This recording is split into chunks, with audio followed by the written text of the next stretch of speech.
This is Fans on the Run, a podcast made by, for, and about Beatles fans. And now, here's your host, Ethan Alexanian. Welcome back to Fans on the Run. At this present moment in time, the luckiest Beatles podcast. We have a very special guest with us today. I think he may be the most important guest we've had. I met him briefly on an escalator at an event he was running. I recognized him. I told him how his event was the first time I had genuinely been happy in about a year since my dad had died. We shook hands, and I enjoyed the rest of the event. That event was the 2019 Chicago Fest For Beatles Fans, and the man whose hand I shook is our guest for today. He's been organizing the fest, originally called Beatlefest, since 1974, and it is my privilege to have him on the show. Mark Lapidos, welcome to Fans on the Run. Hey, Ethan, thank you very much. Good to be here. Certainly a thrill. How are you today? I'm doing good. I woke up not too long ago, so I feel like I'm not my sharpest. Oh. Yeah. Well, ask what you like. Yeah. How have you been dealing with this whole, Corona lockdown thing? Well, we've been staying away from stores. I haven't been in a store since about March 12th. I pick up things curbside deliveries. Food is delivered to our houses and our house, I should say, and just saw our daughters for the first time together last week because it was Father's Day and our anniversary. So we saw them, and one of them we hadn't seen since early March. She only lives in Brooklyn, nice. So it's made it even more difficult that we couldn't see her. But we saw them, Michelle and Jessica, or Tilly, as she's known now. Mm-hmm. How are they doing? They're doing well. Tilly's been out protesting all the stuff that's going on in our country peacefully with masks on. She says almost everyone in New York wears a mask all the time, which is not always the case in the other parts of the country, but she's been very careful. And change is happening in this country. We need change. We really do need change. And we need it soon. And I think it's going to happen. As long as it's changed for the better. It's changed for the better, completely. Since this show is about Beatles fans, there are a few things as synonymous with the Beatles fan community as the fests. So it only seemed like appropriate to have you on the show. Well, here I am. First thing I wanted to ask, because last night I pulled out the Ruddles Archaeology CD. You, your wife, Carol, Beatlefest as a whole, and the band Liverpool were all mentioned in the liner notes. How did that happen? Well, we had Neil as a special guest, Neil Innes, in 1994 or 5 for the first time.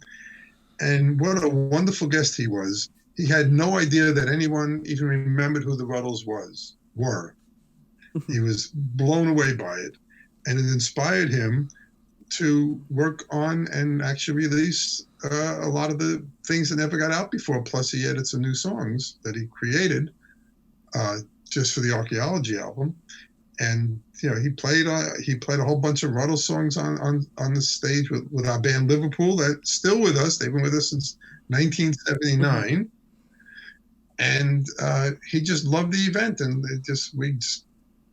of all the guests we've ever had, he was the one who we became most friendly with as not just as a special guest, but as a person. We got together quite a bit when he was in the country, when he toured. He was living in England at the time, and we've had him over many, many times, and he's just sharpest guy, brightest, clever. It was like the 6th Monty Python, and we had him scheduled to be an added guest in March of this year that had to be postponed when we got this very sad news that he had passed away suddenly at the end of December of this past year. He had a new album coming out, and it's terrific. It was finished already before he passed, and we're proud enough to be the only place in the world where you actually can get copies of the album, of the CD, and it's really good. And he was very clever with words, and we miss him like crazy. And I know all the fans miss him. We loved him. Yeah. That's one of my biggest regrets, that I was never able to meet him in person. Well, because I'm such a fan of his work. Not even just the Ruddles. I'm a huge fan of the Bonzo Dog Doodah Band. Okay. And I'm sure you've seen Magical Mystery Tour. Unfortunately. What do you mean, unfortunately? I did not have a great experience watching that movie for the first time. Oh, well, maybe when did you watch it? How old were you? Well, I've watched it subsequent times since. I was 11 when I first saw it, and it was the scene where John Lennon was shoveling spaghetti onto Ringo's aunt's plate, and I had to make a run for the bathroom because it was so disgusting. Well, it was disgusting, or it was funny. It was humor. It was like not dark humor, but you look at it and say, oh, but any film that has the promotional film of I Am the Walrus wins in my book. Actually, Paul said that too. Well, where else one of the greatest songs ever, and just there it was, the whole a promotional film. And the film was ahead of its time. It was put out at the Christmas time, so people thought it was going to be a Christmas event, and it was shown in black and white in the BBC on Boxing Day after Christmas, and people didn't get it. They didn't get the visuals of it. They didn't get the looseness of it, and they were trying to do something totally different, and they did. I can't speak for America, but I know that part of the thing that added to its underwhelmingness was the BBC was broadcasting in color at that time, but the show was broadcast in black and white. Right. The week later, in January they showed it again in color. It was a little more well received, but in black and white, that's just not going to work so well. No. But it's the music. Hey, take a look at the music. Your Mother Should Know, Fool on the Hill. Those were great, great scenes. Fool on the Hill was. Hey, Paul and Mal got up one morning. Mal told me this story in 1975 when he was a guest, Mal Evans, and he said Paul said we got to go to France to shoot the video for this, and with no money in their pockets, no identification, they did it. He's a Beatle, Paul, so they just did it. They got over there. I don't know how they got there, but they got to the Alps. It was freezing, and they did that scene, and it's a great song, So, there was a lot of terrific music in it, and not every, it was as George would say, avant-garde a clue. Yeah. And, but it was, it stands a test of time, that it puts something into the culture that hadn't been there before. So let's leave it at that. Yeah. It deserves its place on my shelf next to Help and Yellow Submarine as one of the Beatles movies. Plus, it's also a great album. In America, we had all 6 hits from the year on that one album. There was 3 singles released in 1968, and they were all on this album. So the one American album that was so good that the British even took notice. That's right. See that? They didn't have an album for a long time. It took them till 1980. They just had the double EP. It was a double EP, right? But just the songs on side 1. So they never got an album with All You Need Is Love and Baby You're a Rich Man and Hello Goodbye and I Am the Walrus. And I think that may be my second favorite Beatles album. Revolver is still number 1. Okay. But I won't get too ahead of myself. Okay. All right. When did you first discover the Beatles? January 6, 1964. I was about to turn 16 years old, and I had never heard of them. It was the first day back at school. That winter recess, because Christmas and New Year's fell on a Wednesday, we got 2 weeks off. And I was up in the Catskill Mountains in upstate New York, where reception was very poor, and I think I may have forgotten to bring my radio for some reason, or it just wasn't working. So I heard nothing. I come home Monday night, go to sleep, or Sunday night, go to sleep, get up, come home from school, do my homework, 7:45, Scott Muni, one of the most famous DJs of all time. Mm-hmm. You may even know who he was. Do you know who Scott Muni was? Yes. Okay, good. He was on WABC, which was the biggest radio station in the United States at that time. And all of a sudden, he says, here's a new song, and he starts playing it. And within, 10, 20, 30 seconds, I sort of jump up and sit at the end of my bed, and I said, what the heck? What is this? I was so excited. Who is this? What is this? What's going on here? It blew me away. It just absolutely blew me away. And then after the song, Scott Muni gets on and says, "That's I Want to Hold Your Hand" by the Beatles from England. And my first thought in my head was, what a strange name for a group. The next day I come home from school, Tuesday was New Survey Day, and the song was number 1. So the second time I ever heard that song in my life, it was the number 1 record in New York.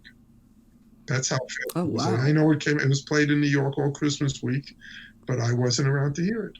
So January 6th was the first day. And a few weeks later, my brother bought me Introducing the Beatles for my birthday.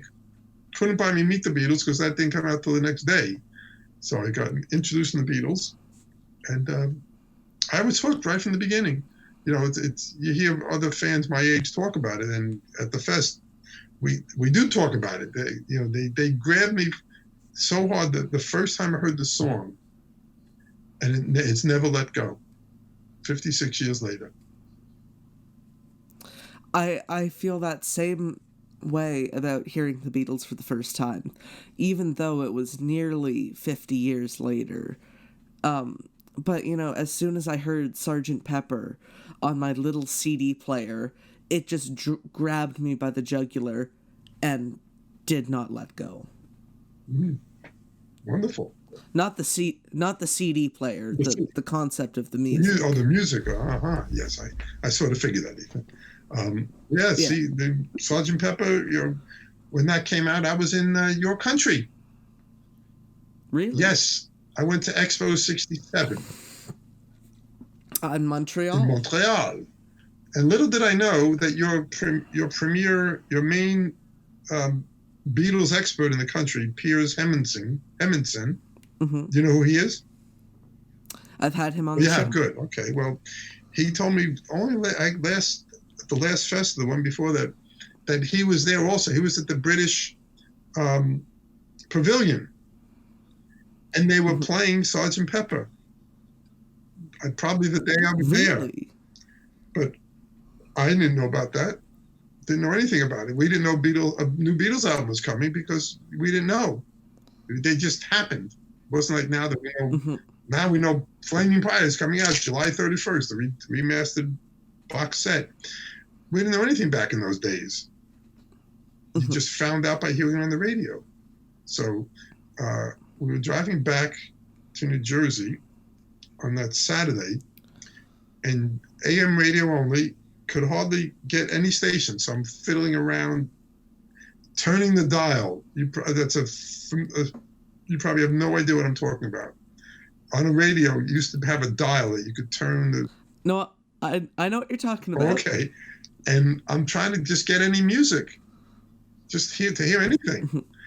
And all of a sudden I'm hearing the first 2 notes of the song I never heard with scratchy. So it was like, and I hear the vaguest of music in as far away from my ears as I could hear it. And I said, a new Beatles record. I knew it immediately, had no idea what it was, didn't know it was coming, but I knew it was a Beatles song, even though I could hardly hear it through all that scratchiness. And I got home that night. It was too late to go to any store to find out. We had no internet back in 1967. On Sunday, almost all the stores were closed. But one store was open, a place called Two Guys from Harrison in New Jersey. They opened at 10 o'clock. I called them at 10 o'clock sharp, got to the record department, and said, "Is there a new Beatles album?" I said, "Yes, it just came in." Well, I think about 6 minutes later, I was at the store, and they had a whole rack of only Sgt. Pepper's Lonely Hearts Club Band. And I bought myself a copy and came home and listened to the whole thing. And with my brother, my older brother, who was not really a big music fan, but he listened, and he has a comment which I've never let him forget. At the end, when Sgt. Pepper Reprise comes on, and then Day in the Life, and he says, "What did they put that song on for? It's a filler." A Day in the Life? Well, Sgt. Pepper into Day in the Life. A filler. That's what he called it. Oh. That's his musical taste.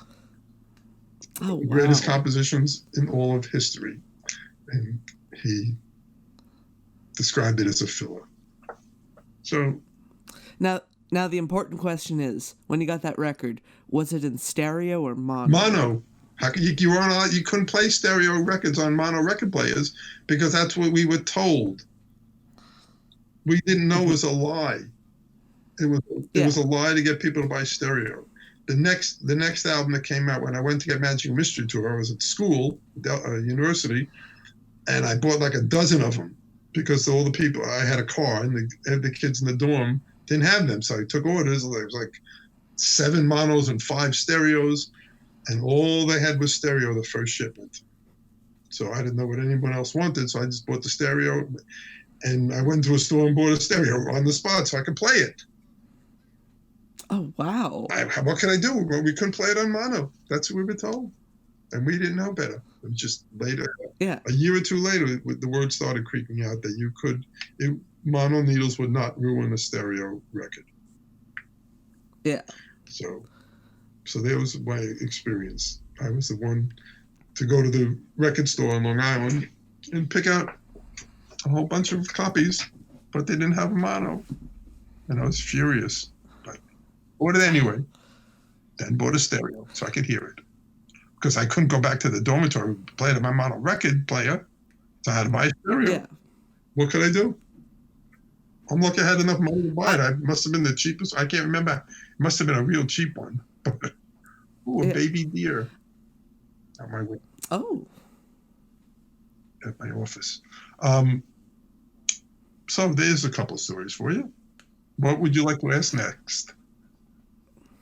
So aside from, Sgt. Pepper Magical Mystery Tour, do you have any other memories of, like, the album releases being kind of big events and, lining up at the store to, like, pick up the records? Lining up at the store, I bought Rubber Soul the day it came out. The ones before that, we didn't know release dates. It wasn't like we knew when they're coming out. So it's like you just had to be there. You got in around when it came out. There was no fanfare except for the fact that we knew that we heard a new single, and we were told there's a new album coming out. That was like a couple of days before it was released, December of '65. There was nothing about Revolver. I knew it was coming. I guess I heard it from somewhere, maybe a day or so, and a day or two before, and I went to the local store up in the Catskills, and they had it. So I listened to that all the rest of the summer. Abbey Road, October 1st, 1969. I was out of college. I graduated in June. My money was spent. I had no money because I hadn't gotten a job yet. I didn't know what I was doing because I wanted to work for the Beatles, actually, was my thought. And I lived at home, so I paid no rent. So on that very day, I decided to go to Sam Goody, which was the largest record chain on the East Coast, and really was the biggest one in the country, but it was just the East Coast. So I went into the one. I think it's still around. No, not for a long time. But they did last a while. Then there was a real guy, Sam Goody, too. Really? Yes. In fact, I'll tell you that story in a minute. So I walked into the Sam Goody in Paramus, New Jersey, and was going to go to the manager and ask for a job. I figured if I couldn't get a job with the Beatles, for the Beatles, I would try to get a job selling their records. So I went to the biggest record store, just 2 miles from my house. And there on the counter was Abbey Road. So what do? Ask for a job or buy the record as fast as I can and go home and listen to it? Well, there's no choice. I have to buy the record immediately and go home and listen to it all night, which I did. The next day I came back and got a job at Sam Goody, and where I worked there for 5 years. I became management, and I was known as the Beatlemaniac of the Sam Goody chain. There was 8 stores when we started, and probably about 14 or 15 stores after I came up with the Beatlefest idea in 73, 74. But that's where I worked, and even when I went on vacation and was the record manager, I told people, my staff, I said, here's the one rule: never run out of a Beatles record. That was my primary rule in the store. And that was the weekend of the Bangladesh concert when I was away for 3 weeks on vacation. In California, I took a red eye because I found out that the concert was going to happen the day I was the last day in California. I said, that can't be. So I took a flight, come back, I guess the red eye, and then went to Madison Square Garden and saw probably the greatest concert I've ever seen in my life. You saw the concert for Bangladesh? I sure did. I was there in the afternoon concert. And oh my God. I was sitting in the second row where you could actually buy tickets, because Alan Klein bought the first 20, 25 rows of tickets for whoever he wanted. But I had a seat in the second row, so on the floor. And if you listen real hard, you still can't hear it. But I was the first one to scream out when I saw George walking to the stage, because I just knew in my heart that he had to be the MC. I just knew it. Nobody told me that, but I just knew he was. So I knew where the entrance was to the stage, and I'm looking at it without had better eyes in those days. Just looking at where the little exit light was, and just watching for him. And I saw him, and I started screaming about 4 or 5 seconds before everybody else. I'm gonna have to pull out my copy of Concert for Bangladesh and listen for that. Yes. See, my ears, I could hear it because I know I was yelling. So, but you could tell me if you hear it. If you hear someone, I wasn't near the microphone. I was 28 rows away from the stage. But I was the first one. I got up and people were looking at me. What the hell's going on? But within 4 or 5 seconds, they figured it out. You brought up something which I was going to get into. The early beginnings of the fest. Yes. How did that come about, the Fest for Beatles Fans, back in 73 and 74? Well, as I said, I was sitting over a dish of vanilla ice cream on a Saturday night in Upper East Side, New York, and I'm saying, somebody should do something. This is November of 1973. I was still working at Sam Goody. I was saying, somebody should do something to celebrate the 10th anniversary of the Beatles' arrival in America. And the word Beatlefest should have just popped in my head, and I got this whole idea, a vision, if you will, of what it would be like. Films and people playing music and concerts and stories and, everything to do with the selling and marketplace and everything to do with the Beatles. I mean, I knew there were lots of Beatles fans around. 73 was a big year in the Beatles world. Lots of releases, major releases. Oh, yeah. And so I sat with the idea for a few months. And then early 74, I decided, why not? And I decided to book the hotel with my own money and said to everybody I knew, I'm not going to do the show without the Beatles' permission. And that period of time, they were suing each other, as we all know at this point. And so people thought I was sort of nuts. Were you going to get permission? They're suing each other, and you, a 26-year-old kid, 25 years old at the time. That you're going to get permission? I said, yeah. He says, how? I says, I'm just going to do it. I wrote them all letters, cassette letters, sent them all. Never heard back. And then on April 28th, 1974, April 26th, on Friday night, 2 nights before, Cousin Brucey, who also worked on WABC, right? He had the biggest show of everybody, all the DJs, and he's still going strong on Sirius XM on 6s at 6. He's a good old Cousin Brucey. Cousin Brucey. That has become a friend of ours over the years. And he announced on Friday night that John Lennon and Harry Nilsson were going to be appearing in Central Park for the March of Dimes event. It was the first March of Dimes event in Central Park. It's all these years later, it's still going on. It's a walkathon with was it a walkathon? Maybe it was a walkathon then and concerts now. I forgot already. I think it's the other way. Anyway, one of the two. It's still going on, and there was a concert by the Fifth Dimension at the time. They were going to be the main guest. But John and Harry were going to come on and be interviewed and talk a while with Cousin Brucey. So I said, I'm going to meet John on Sunday. How? I'm just going to meet him on Sunday. I mean, that's a bold statement. I was bold. That's why people thought I was nuts. 500,000 people. No, it was 100,000 people in Central Park. And, how was I going to do it? Well, it just so happened that week at Sam Goody, usually every couple of months there was a record. Each record label had sales, so there'd be Columbia Records, and Decca Records, and RCA and Capitol. And every few months, the Capitol sale would be a Beatles sale. Sale on Beatle record. Come into the store. You had to come in the store those days, Ethan. You couldn't buy them online. Online didn't exist. Couldn't buy them anywhere else. I still prefer to come to the stores.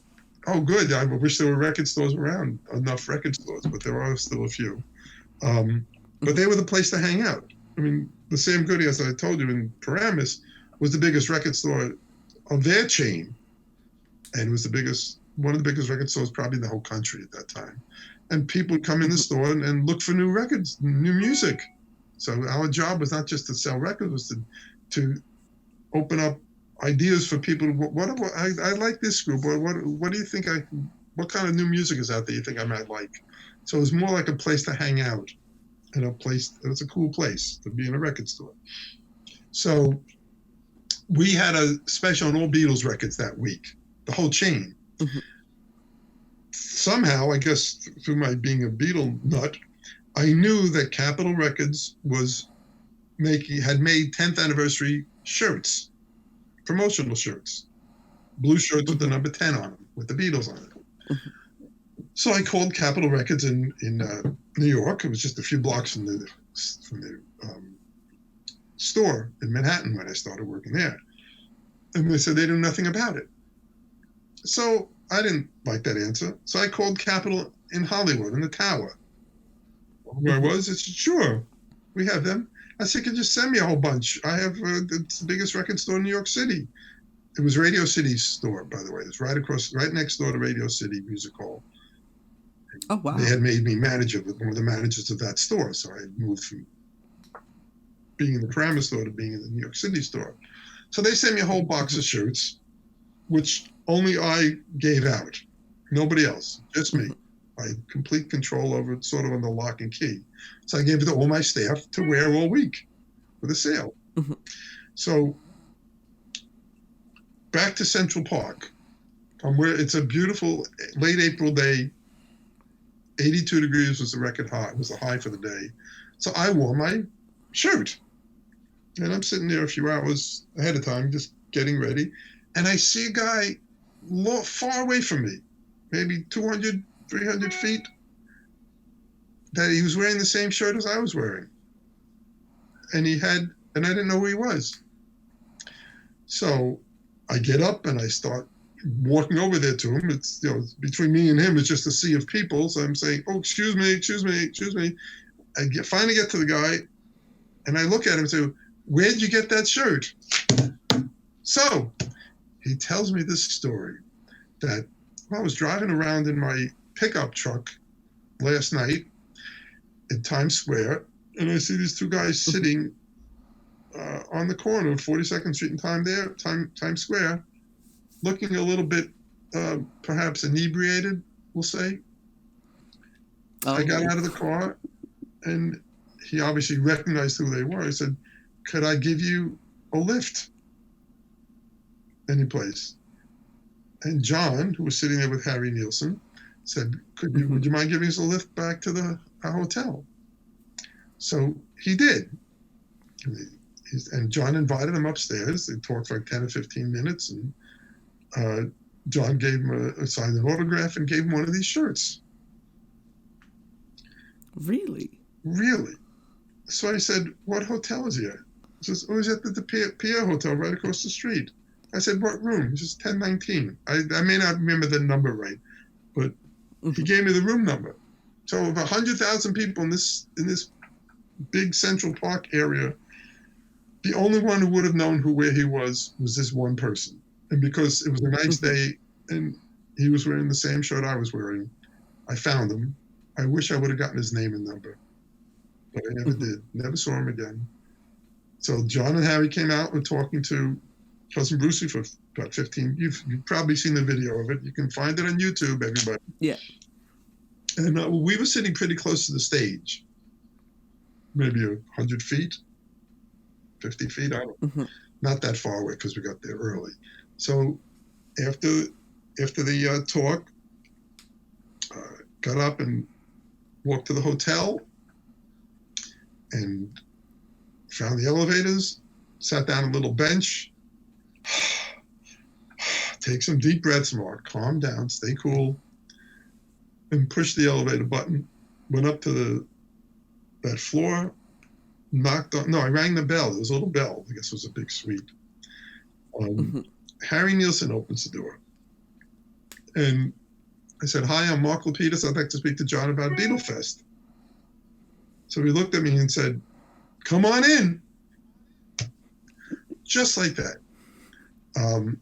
And to stop the story there for a second, Harry became a dear friend of ours because after John was assassinated, he became the national spokesperson for gun control. And we immediately started raising money for gun control, which we still do. And we were on the East Coast, he was on the West Coast, and he started, we invited him to the Fest. And he became a Fest regular, raising money for gun control and speaking and performing on our stage. And he was known as the rock star that never performed on stage. But he did many, many times on our stage. But is this how the Harry Nillsson kissing booth started? We had the Harry Nillsson kissing booth, which my wife, that picture you see on there with little records, my wife created that sign on the spot, and Harry recorded a song called With a Bullet that we still offer all these years later, that he recorded on our anniversary that year, 1882. Wow. In LA.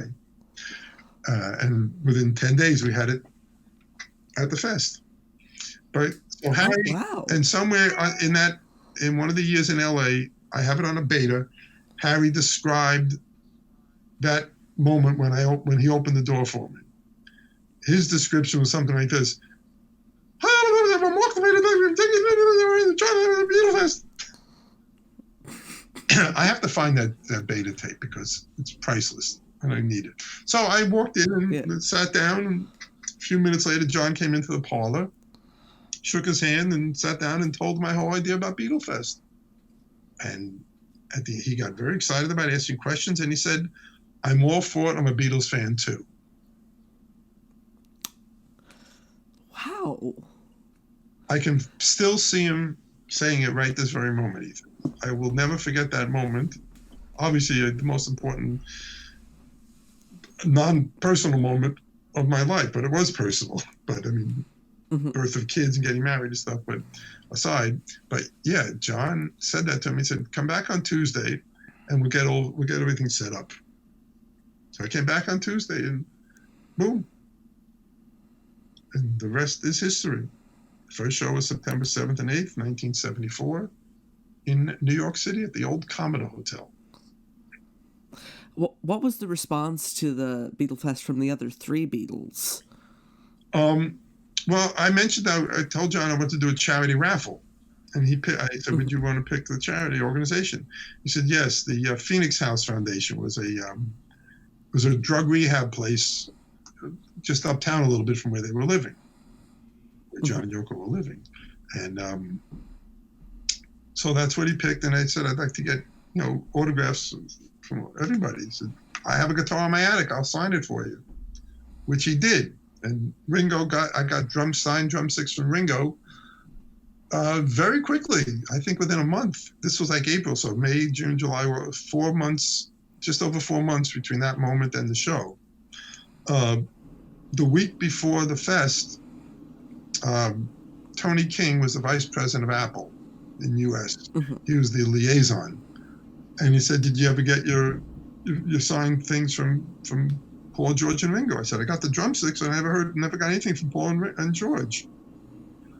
So John called Paul and called George and said, "How come you haven't sent anything?" They both said, "We didn't know about it." Never got to the point where they had heard about it. Too many people in between. So John got through to them and made sure that we got autographs. It was on such short notice that John had one of Paul's old guitar that he bought in Spain. So John signed that guitar saying it was Paul's. And he had the tabla that George used in Within You Without You. Oh, wow. Yeah. So that was pretty amazing. So those were the four things. And the whole event was covered as a cover story of Rolling Stone, October 24th, 1974. And then there was a picture. Strange Rumblings in Pepperland. Strange Rumblings in Pepperland. That's exactly right. So the biggest story you can get is to be on the cover of Rolling Stone. In the year that there was a big song called Cover of Rolling Stone that the group got actually on the cover of Rolling Stone. I can't remember, it was a week before, or 2 weeks before, or 2 weeks after me, but we made the cover of Rolling Stone. And the show was a complete success.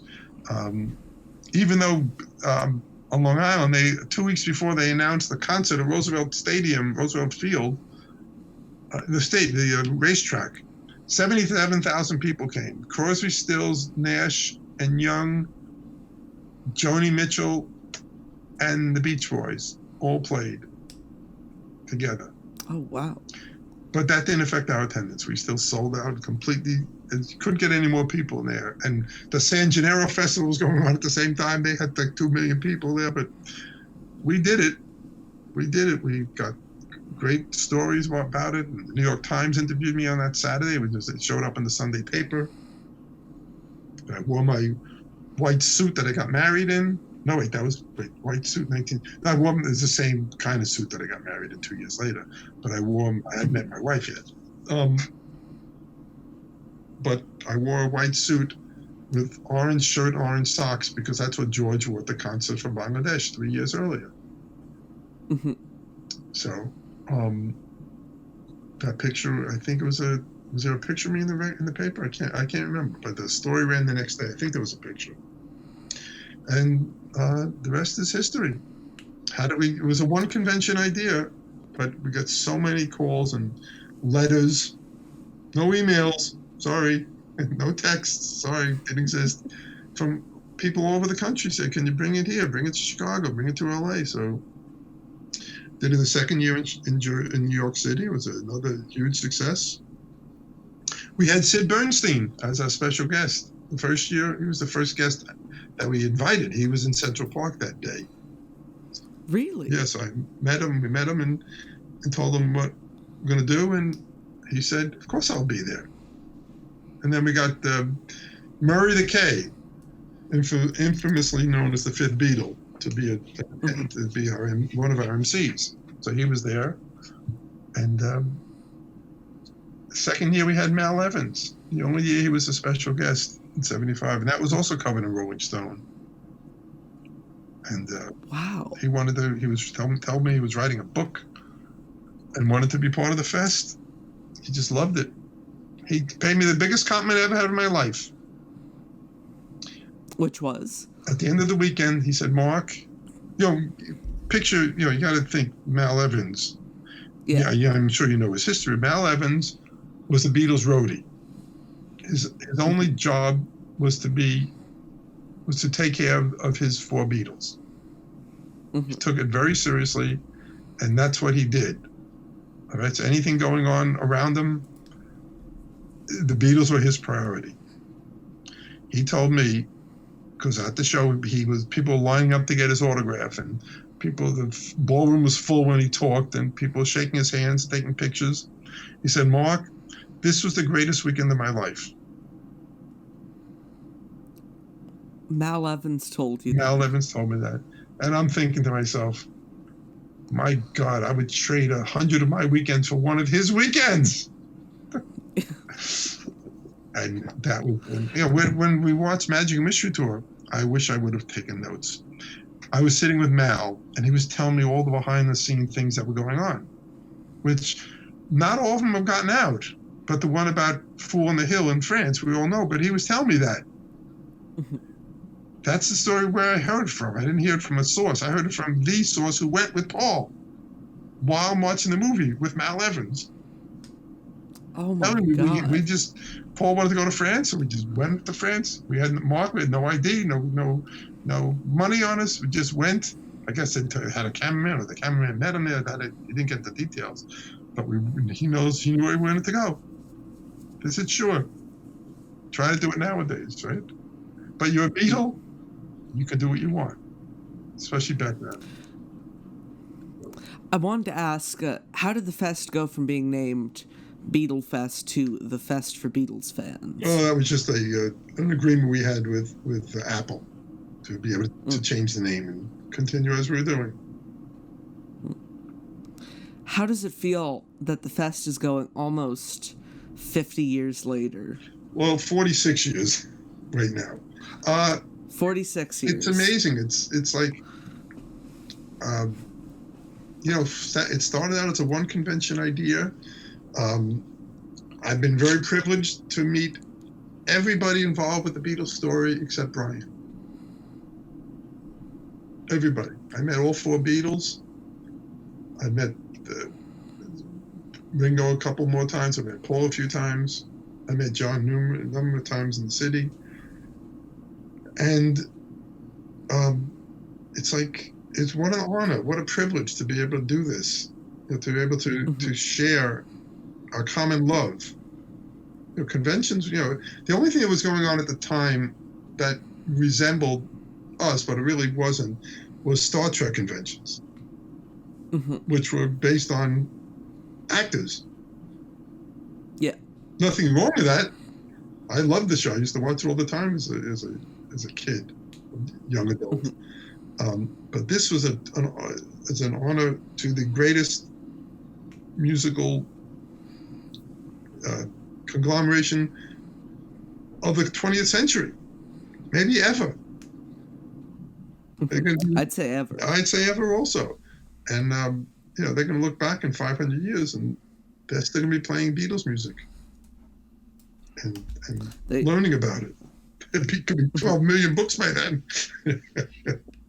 But aren't there already 12 million Beatle books? No, it's probably 3,000. I don't know if anyone's ever kept track, but a couple thousand. But we've gotten to meet everybody. I mean, all the people who worked at Apple. Klaus Vormann, he's become a friend. He's also one of the nicest guys you'll ever meet. And the people that were around him and influenced them and were part of their organization were really outstanding people. And it wasn't like the Beatles picked these people. It's just that they had they had a sense of personality. So when they met Klaus, who was a real first Beatle fan in the Reeperbahn in Hamburg, he saw them. He had a fight with Astrid that night, and he saw them, and he went right back to Astrid. You got to come back. We got to come back tomorrow night. You got to see this group. You won't believe it. You got to see them. So they came back, and look how influential Astrid was. She gave me a look. She helped give them a haircut, along with Jürgen Vollmer, and and Klaus and the Black all from the Hamburg days. And she gave them a look. The Beatles had no look at that point. Then they came back to Liverpool and, going through a lot of chapters. The rest is history. But all the people who worked at Apple, Derek Taylor was a sweetheart. Who was one of the most eloquent, probably the most eloquent PR people ever. He just knew how to write and how to create excitement. We had so many people who worked at Apple, Apple recording artists, Badfinger. We had 4 of them there.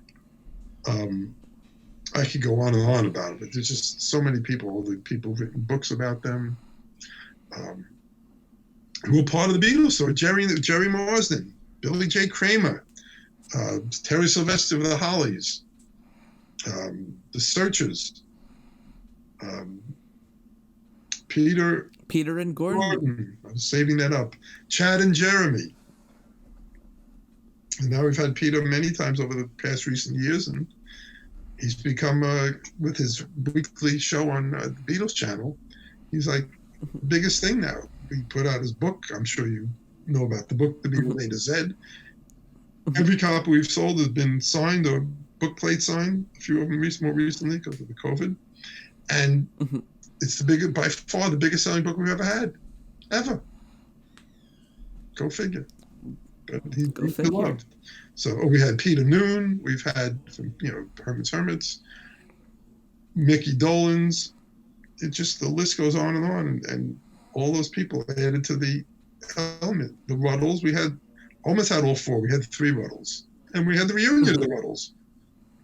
We had the Quarrymen. We had the reunion of the Quarrymen. 6 of them. Everybody. 5. Wow. Yeah, even Pete Shotton. We had Pete Shotton as a guest. He was John's best friend outside the Beatles, and we had all the Quarrymen there. And Ronnie Spector. I can go on forever. Donovan. We've had Donovan. I think he's the biggest guest we've ever had. I love Donovan. Yeah, me too. To me, he's my favorite guest we ever had. That's me personally, but everybody else is just, I could go on for a long time just talking about the guests there, and they've all been gracious in signing autographs and taking pictures with people. And a lot of them premiered their books or whatever they were putting out at the fests, make it a special event. So, it's the site, it's a place where people, the hardcore fans, can go. It's like a Beatles Thanksgiving. It is. I've heard it described as the Beatles Thanksgiving. Yes, without the fighting. Yeah. But you don't know about Thanksgiving much because you don't have a Thanksgiving, right? We do have Thanksgiving. It's just a month. It's just a month before yours. Is it the same reasoning? Is it the same? I think so. Okay. I don't really know much about the reason why. Oh. Yeah. We have a reason. But anyway, so there you go. Anything else you'd like to ask? I'm gonna hit you with some quick fire questions. Go ahead. What is your favorite Beatles song? Hey Jude. Greatest song. What is your least favorite Beatles song? My least favorite. I don't really have a least favorite. And if I had to name the top 200, then there'd be 11 to 16 songs not listed. But no, I love them all. I do. Some more than others. Some a lot more than others. But the worst ones are still good and very good. Yeah. Okay. The Beatles songs don't go from good to bad. They go from good to great. They go from really, really very good to fantastic. And the amount of songs that, Donovan said it on stage at the fest. He said, something special about the Beatles. I had a great career, and people know 9 of my songs that's in the general culture. Beatles have 150 songs that everybody knows. That's a big difference. What is your favorite Beatles album? I don't know.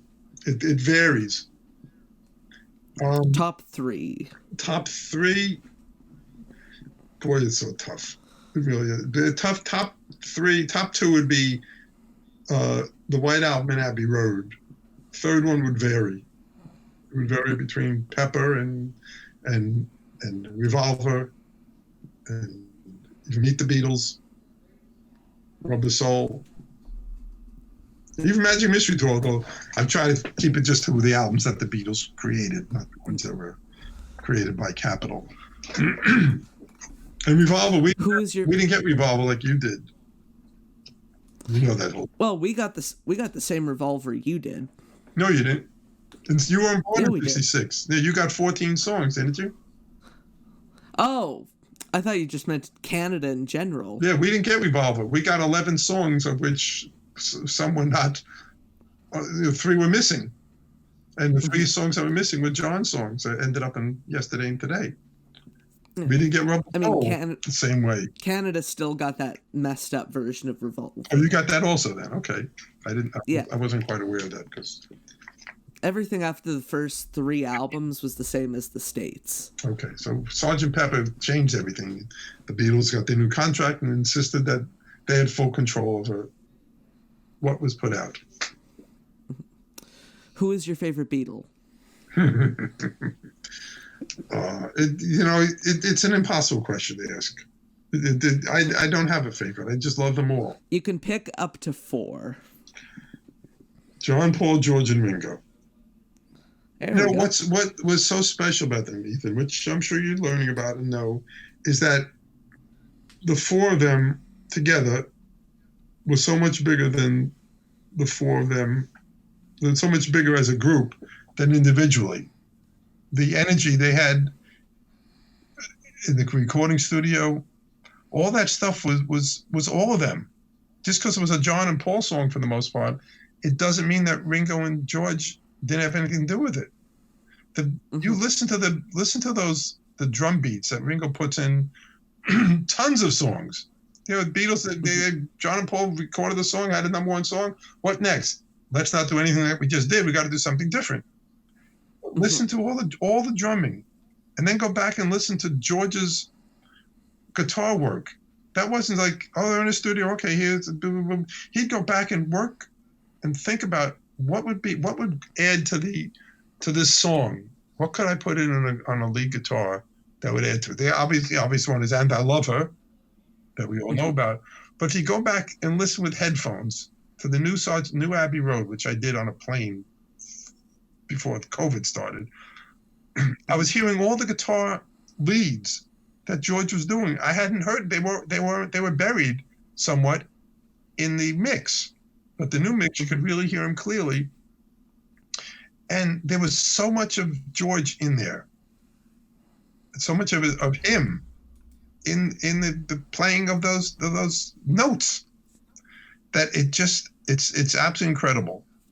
And that it's like, it wasn't just John and Paul that's how it started. John and Paul were the main writers, and rightfully so. So they wrote the music, but putting it together was a group effort. And that's what made every single one of those songs special. They just knew how. Why do the?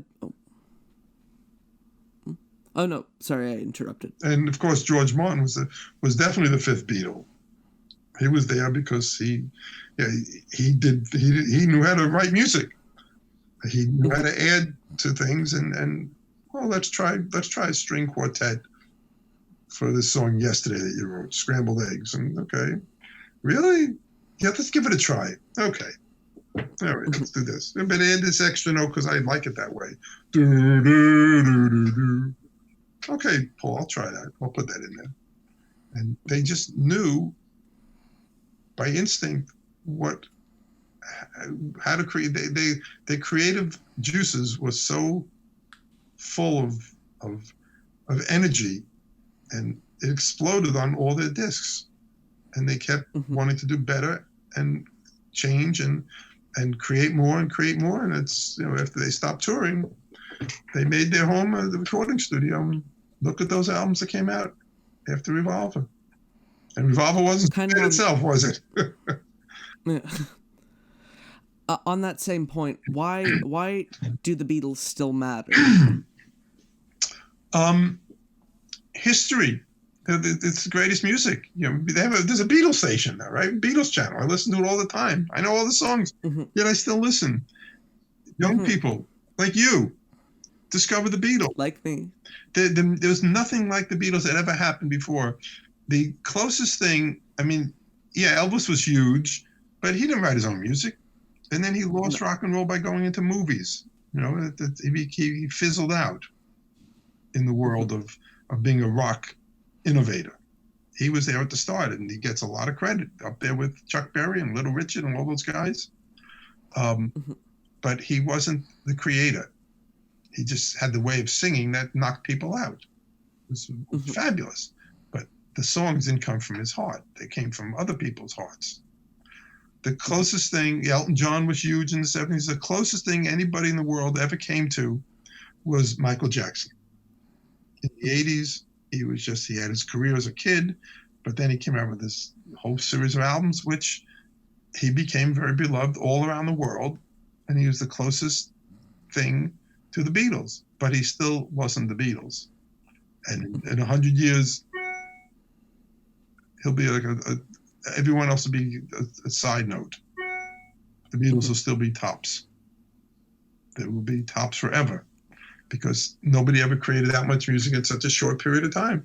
Even Michael Jackson took 3 or 4 years between his albums. So there was like 10 songs and he had seven hits and 2 albums in a row or something. That's never been done. Give him credit. He did it. But, it took him 5 years from one album to the next. Whereas the Beatles, 5 years, 64, Meet the Beatles came out 5 years later. And 8 months later, Abbey Road came out. There it was. There's the whole creation. But it really it's 7 years was the recording. There's a reason why the Beatles still rank number 1 whenever Billboard does greatest album or greatest artists of all time, or Rolling Stone. The Beatles always still rank number 1. They always will be. There's just nobody like them. And you speak to if you listen to the Beatles channel, they're getting all these celebrities to come on and say, without the Beatles, I wouldn't have. We woke up on February 10th, the next morning, after watching the Beatles on Ed Sullivan, and every kid in the country wanted to buy a guitar or drums, including me. In fact, a few weeks later, my father bought me a guitar. He said we were coming home from a restaurant, and Twist and Shout's on the radio, and I'm bopping up and down in the backseat playing air guitar. And he looked. My father's a band leader, a musician, so very influential in my life. He said, "You want to learn to play guitar?" I said, "Sure." The next day, I come home. There's a guitar in my bed. He said,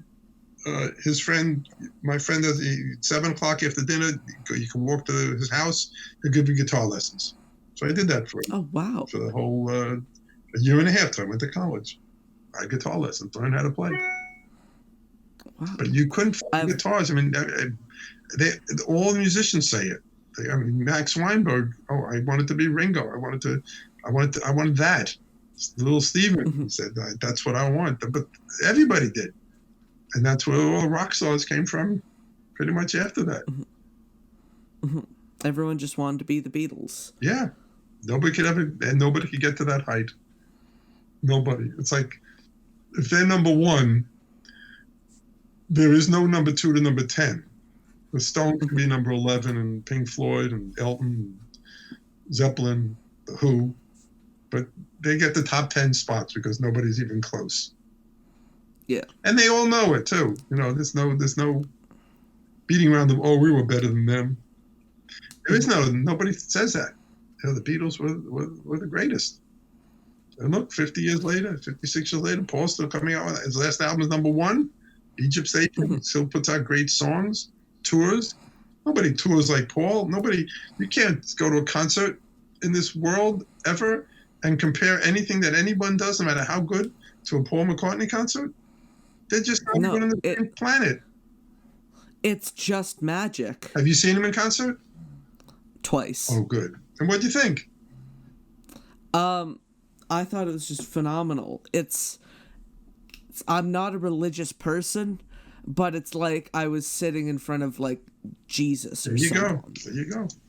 And I never missed a concert of of Paul's. Never missed a concert of Ringo's. Every single tour they've done, I've seen. I would never. Ringo was also fantastic. And I saw John in concert at the 1-to-1 concert. I'm in the film. I'm the only close-up of any audience member. Really? Have you ever watched that film? Not as of right now, but I know what I'm doing after this interview. Now I'm going to go back in time just once. And he says to everybody, now you all get your tambourines. And he played Come Together. And they showed this one close-up of a kid with a lot of hair. And that's me. And when Yoko was putting the film together and they pointed out, look at that, look what that is. She started laughing hysterically. It was coincidental. She recognized you. But yeah, so I saw it, and I saw George's concerts. I saw all four of them in New York. The '74 tour, 2 in Long Island, 2 in Madison Square Garden. When I saw them, and I think right after the last one, the last night, there was a party, and boy, I'm telling you stories I should save for the book, but I've told some of these. It was a nightclub called the Hippodrome. So I went over there, waited outside, and Ravi Shankar and Billy Preston was one of our all-time greatest guests too. Ravi Shankar and Billy Preston come out of the limo, go in there, and I'm waiting, and another limo comes up, and it's George. And at that same moment, John comes walking around the corner. So they both enter, wow. And I'm standing there. There's no security outside. I'm standing there saying, okay, everybody back. Like I'm playing security to them. And so I had George for a second. And but that was the thrill to see both of them at the same time walking in together, John and George. Upper East Side. That was a cool. I'm gonna bring this back to the fest. Okay. I want to know what are your personal favorite fest memories from around the years? Well, I mean, every fest is very special to me. I guess the guests, it's the people that come to the show with staff. I mean, we have staff that have been with us for over 40 years. They're not staff, they're family. It's like we get together every year. It's like seeing them and seeing all the people come to the show. We have regulars have been there every year. Some have been only 30 years or 35 years or 40 years instead of 44 or 45. But they've been there and they're regulars, and it's like we're there. We know why we're there. And you don't need to talk about, well, I'm a hardcore fan because of this. We all know, we all got that. We all heard I Want to Hold Your Hand. Or that age. Yeah. We know what it felt like. And it's a common bond and a common love that can't be broken. It's like a great experience. My wife Carol, she's a big Beatles fan. Our second date was the second Beatlefest in '75. Really? It was a great time, yeah. And she became my partner. She's a graphic artist. She did all the designs over the years for 20, 30 years for the fest. Now my daughter does it. With Carol's help, and it's been a great journey just to meet all the special guests and all 5-6 Wings members we met. Lawrence Juber's a dear friend of ours. He's the greatest guitarist I ever met. You listen to Lawrence and you say, how many people are playing on that one guitar? I don't know if you ever heard him, but he's been our guest many, many times, and he's just an amazing guitarist. He's won Acoustic Guitar Player of the Year twice. Other things, it's like a whole event. For people who've never been there, it's like we rent out an entire hotel. Yeah. And we get like 10, 12 ballrooms, 15 ballrooms full of activities going on at one time. You get a program book and you can, do I want to see this author doing a discussion? Do I want to see a puppet show? We got a lot of young people coming. So Bob Abdul's been doing puppet shows with us for years. We've had Liverpool since 1979. They're the finest Beatles tribute band. And the part that's unique is when our special guests, we have our musical guests, they come up and join them. So we had Ronnie Spector came up, She did be my baby. And in rehearsal, on the first take, she turned around and said, "You guys sound like the Record." Oh, wow. This is Ronnie Spector talking about Brian Wilson's favorite song of all time. And he's saying, "You sound like the Record." So that's what they did. And for every artist, Peter Noon and Peter Asher occasionally, and Chad and Jeremy and Donovan, Hurdy-Gurdy Man, Atlantis. First time he was on stage, he said, "Would you mind doing Atlantis for me? It's one of my favorite songs." He said, I'd be honored. And he did. And I'm sitting on the side of the stage, and tears are rolling down my eyes. I'm crying. I'm saying, Donovan is right in front of me on my stage, playing to a packed house. You couldn't fit a toothpick in there. And he's playing Atlantis, one of my all-time favorite songs. And in the chorus, everyone's singing along. They all knew it. It wasn't like, who's Donovan? I'm not. Nowadays, maybe not so many people know who he is or appreciate him. But back then, it was just incredible. And to see Billy Preston, the guy was dying. He couldn't get up on stage. He had his band he brought with him in 2005, or I think so. And they were going to Germany, and he could hardly get out of bed. And my brother-in-law's a doctor who was came down the side of the stage, and he looked like he was dying. And they introduced Billy Preston, and he walks up on stage, really having difficulties, gets to the top stair, he leaps onto the stage, sits at his piano, and does the concert of a lifetime. 45 minutes, and the place went nuts. And this never happened before. Carol and I were walking with him arm in arm to the signing table, and people coming up and saying things we've never heard before. That was the greatest one experience. That was like an out-of-body experience. That was unbelievable. And yeah, he wasn't even playing Beatles songs. He was playing his songs, and of course he played "Get Back" and "Don't Let Me Down" and his hits. But it was just there was something about it that he knew that he probably doesn't have long to live. He must have known it. And within a year later, he did pass away. He had a kidney failure, and but yeah, we had him as a guest many times, at least 6, 7, 8 times, and it's quite a guy, But those are some of the best experiences, in having the guests on stage, doing the Vegas show. And one year, the people came from all 50 states. That's another whole story. So we did the Peter and Gordon reunion. Mm-hmm. I got that together. They did a one-night thing for Mike Smith in New York City with Paul Schaefer. I asked Gordon, who had been a guest before, I said, "What about you guys doing a fest?" He said, "Mark, I'm in. Peter, you got to ask." So at Carol's urging, a few months later, I called him and said, "We'd like you to have a proper Peter and Gordon reunion." He said, "I'll give you 5 minutes to tell me why I should do it, and I'll get back to you tomorrow." So I did. He got back to me the next day. I said, "Mark, you're very persuasive. We'll do it." And then he loved his part. He kept doing it with Peter, with Gordon. Unfortunately, Gordon passed away a couple of years after that, but Peter's been still doing it. And now look where he is. It's great. What he's doing is amazing. I touched on this at the start, but I just want to say it again. The first fest I went to was last Chicago. Yes.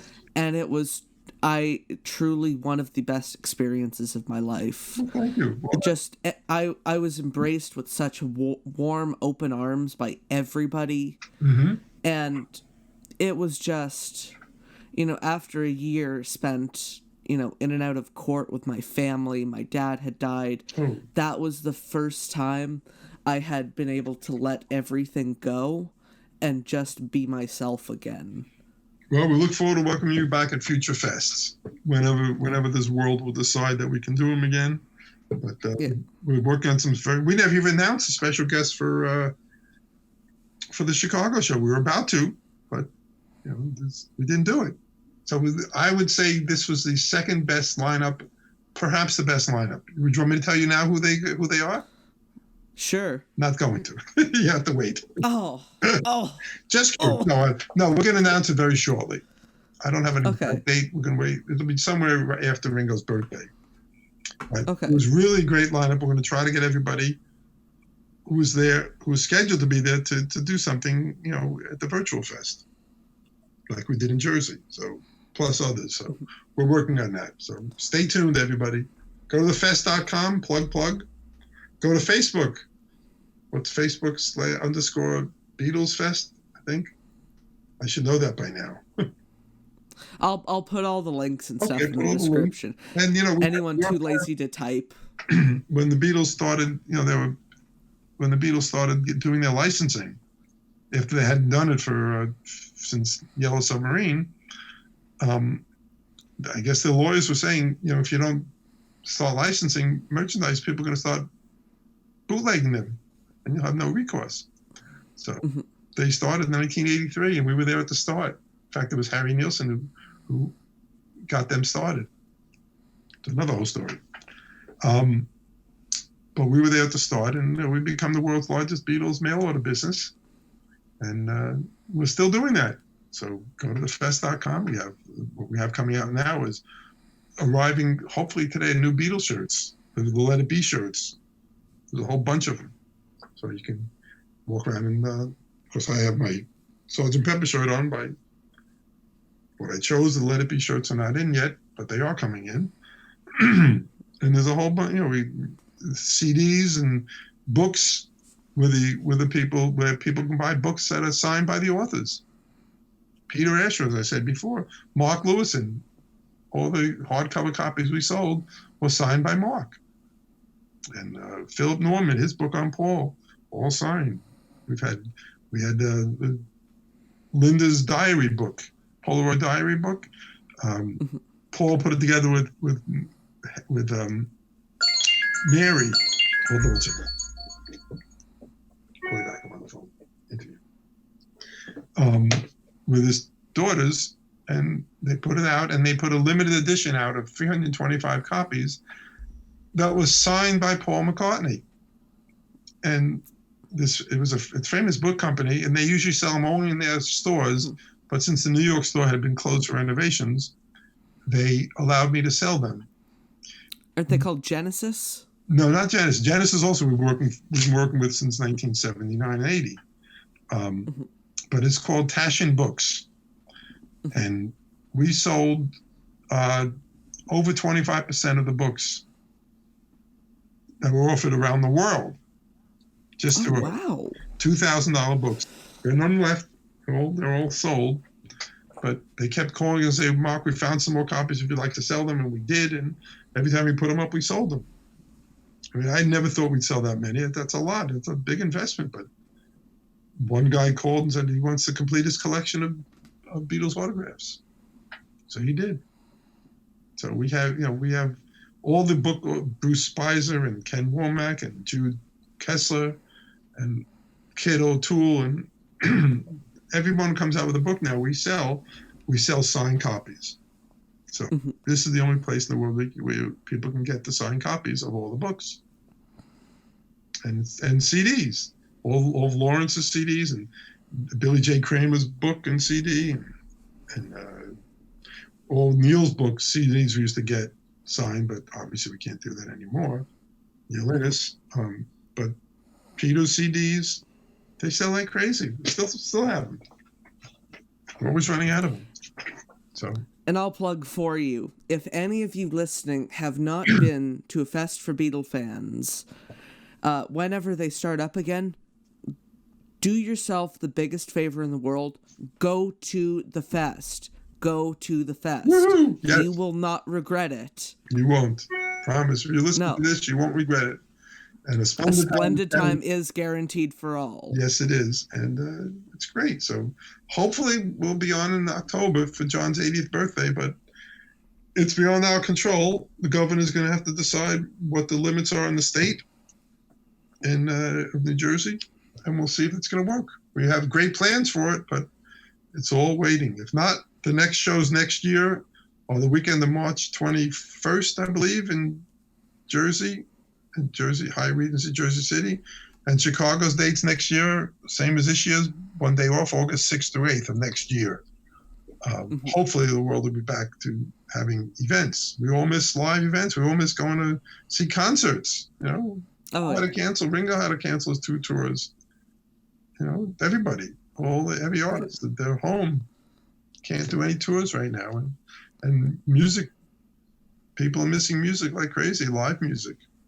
So we may have a surprise for August this year. We're working on something to see if it can be physically done. So on that note, Ethan, peace and love. Thanks for having me on. Thank you so much for coming on the show. It's been an honor. To everyone else out there listening, thanks for listening. You can go home now. Oh, good. Bye. Fans on the Run is produced by Ethan Alexanian. Additional voiceovers by Richard Phillip. This has been a Showtown production.